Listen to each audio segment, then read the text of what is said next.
Hello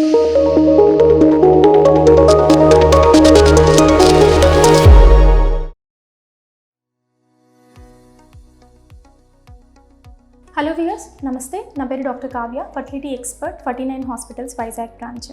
PCOD అంటే ఏంటి? PCOD ఉన్న పేషెంట్స్ అందరికీ ట్రీట్మెంట్ ద్వారా ప్రెగ్నెన్సీ వస్తుందా, న్యాచురల్గా వచ్చే అవకాశం అనేది ఉంటుందా, దీని గురించి వివరించుకున్నాం. జనరలీ పీసీఓడి అనేది ఆడవాళ్ళలో ఒక ప్రాబ్లం అనమాట. మెయిన్లీ ప్రెగ్నెన్సీ కోసం ప్లాన్ చేయట్లేదు అన్నా సరే పీసీఓడి మూలంగా ఆడవాళ్ళలో ప్రాబ్లమ్స్ వచ్చే అవకాశం అనేది ఉంటుంది. పిల్లలు ఆల్రెడీ ఉన్నారు, ఓకే, రెగ్యులర్గా సైకిల్స్ రావడం లేదు అన్నా సరే మనం పేషెంట్ని జాగ్రత్తగా ట్రీట్ చేయాల్సి వస్తుంది అనమాట. ఒకవేళ మీకు ఎలా తెలుస్తుంది పీసీఓడి అని? ఫస్ట్ మీరు తెలుసుకోవాల్సింది, పీరియడ్ ఇర్రెగ్యులర్గా వస్తున్నాయి, సడన్గా వెయిట్ గెయిన్ అనేది పేషెంట్ స్టార్ట్ అయ్యారు, లేదు అంటే మొటిమలు స్టార్ట్ అయ్యాయి, అబ్నార్మల్ గ్రోత్ ఆఫ్ హెయిర్ అనమాట. అంటే మనకి చెంపల దగ్గర కానీ మీసాల దగ్గర కానీ గ్రోత్ వస్తుంది అండ్ విపరీతమైన హెయిర్ ఫాల్, అంటే ఎక్కువ హెయిర్ ఫాల్ అనేది అవుతుంది. ఈ కండిషన్స్ ఏమైనా మీరు ఐడెంటిఫై చేసినట్లయితే మీరు దగ్గరలో ఉన్న హాస్పిటల్లో కన్సల్ట్ చేయాల్సి వస్తుందన్నమాట. సో ఈ సింటమ్స్ ఉండి పీరియడ్ అనేది ఇర్రెగ్యులర్ సైకిల్స్ వస్తున్నాయి అంటే ఓవ్యులేషన్, అండాశయం నుంచి అండం అనేది ఉత్పత్తి అనేది జరగదు. కాబట్టి వీళ్ళలో ప్రెగ్నెన్సీ వచ్చే అవకాశం అనేది వితౌట్ ట్రీట్మెంట్ పాసిబుల్ అవ్వదన్నమాట. సో ఈ పేషెంట్స్ని ఎవాల్యుయేట్ చేసుకునేటప్పుడు భార్యాభర్తలను ఇద్దరిని ఎవాల్యుయేట్ చేయాల్సి వస్తుంది. ఒకవేళ వీర్యకణం కానీ నార్మల్గా ఉంది, ట్యూబ్స్ నార్మల్గా ఉన్నాయి అంటే ఓన్లీ ఓవ్యులేషన్, అంటే ఎగ్ పెరిగి విడుదల అవ్వడానికి ట్రీట్మెంట్ ఇవ్వడం అనేది జరుగుతుందన్నమాట.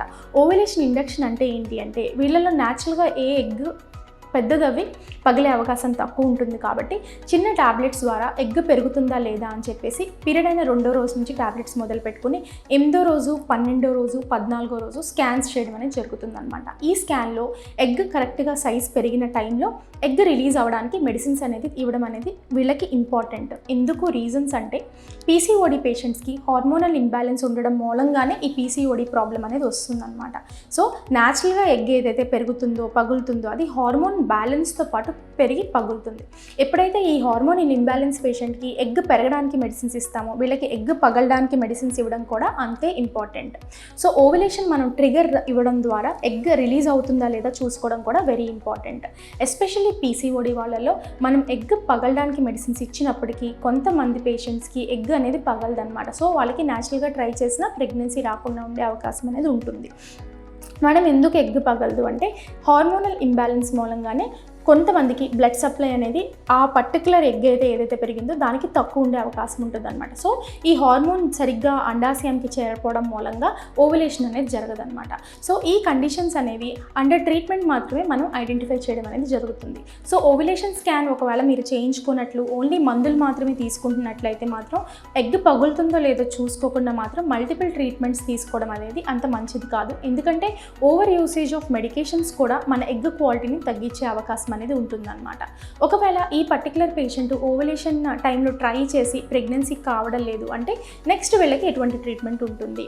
వీర్యకణాలు నార్మల్గా ఉన్నట్లయితే ఈ పర్టికులర్ పేషెంట్స్ ఐయుఐ అనే పద్ధతి ద్వారా బెనిఫిట్ అవ్వడానికి మ్యాక్సిమం ఛాన్సెస్ అనేవి ఉంటాయన్నమాట. ఎందుకంటే ఐయుఐ టైంలో ఏంటి అంటే మనం వీర్యకణాలని బ్యాడ్ స్పర్మ్స్ని గుడ్ స్పర్మ్స్ని డిఫరెన్షియేట్ చేయడం అనేది జరుగుతుంది. డెన్సిటీ సెంట్రిఫ్యూగేషన్ మెథడ్ ద్వారా ఓన్లీ గుడ్ స్పర్మ్స్ని మాత్రమే మనం ఐయుఐ ద్వారా గర్భసంచి లోపలికి ట్రాన్స్ఫర్ చేయడం అనేది జరుగుతుందన్నమాట. సో ఎలాగైతే భార్యాభర్తలు టైమ్డ్ ఇంటర్కోర్స్ అనేది మనం ప్లాన్ చేస్తామో ఐయుఐ కూడా it is one of the natural treatment. అంటే లోపలికి వెళ్ళిన తర్వాత ప్రెగ్నెన్సీ అనేది న్యాచురల్గా ఫామ్ చేసేదానికి మనం ట్రై చేస్తామన్నమాట. ఇదే పద్ధతిని ఇంట్రాయూటరైన్ ఇన్సెమినేషన్ ద్వారా మనం వాళ్ళకి ట్రీట్మెంట్ పద్ధతి ద్వారా ఇవ్వచ్చు అనమాట. మేడం మాకు ఆల్రెడీ ఐయుఐస్ అయిపోయాయి, ఎన్నిసార్లు ట్రై చేయొచ్చు అని పేషెంట్స్ అడుగుతూ ఉంటారు. జనరల్లీ ఏంటి అంటే హార్మోనల్ ఇంబ్యాలెన్స్ ఉన్నప్పుడు పీసీఓడి పేషెంట్స్ వరకు ఒక 4 to 5 సైకిల్స్ ద్వారా మనం ఐయుఐ అనేది ట్రై చేసుకోవచ్చు. ఎవ్రీ మంత్ ట్రై చేయాలంటే సో పేషెంట్ పరిస్థితిని బట్టి so some times we go for simultaneous months IUI, but మనకి ఒక 1 month 2 months గ్యాప్ ఇచ్చి మళ్ళీ సైకిల్ ప్లాన్ చేసుకుంటే మనకి కొంచెం సక్సెస్ రేట్ అనేది ఎక్కువ వచ్చే అవకాశం అనేది ఉంటుందన్నమాట. సో ఆ పర్టికులర్గా మనం ఆ పేషెంట్ని చూసినట్లయితే వాళ్ళకి ఫాలికల్ ఎలా గ్రో అవుతుందని చెప్పేసి మనకు ఐడియా వస్తుంది. ఈ పేషెంట్కి కంటిన్యూస్గా ట్రీట్ చేయాలా లేదు ఒక 1 month 2 months గ్యాప్ ఇవ్వాలా అని చెప్పేసి. At the same time treatment తీసుకునే టైంలో పేషెంట్ లైఫ్ స్టైల్ మోడిఫికేషన్స్ అనేది వెరీ వెరీ ఇంపార్టెంట్. వాళ్ళు తీసుకునే డైట్ కానీ వాళ్ళు చేసే ఎక్సర్సైజ్ కానీ ట్రీట్మెంట్కి ఎక్కువ తోడ్పడుతుంది అనమాట. సో లైఫ్ స్టైల్ మోడిఫికేషన్స్తో పాటు మనం మైనర్ ట్రీట్మెంట్స్ని ట్రై చేసినట్లయితే కన్సీవ్ అయ్యే అవకాశం పీసీఓడి పేషెంట్స్లో ఎక్కువ ఉంటుందండి. Thank you yours.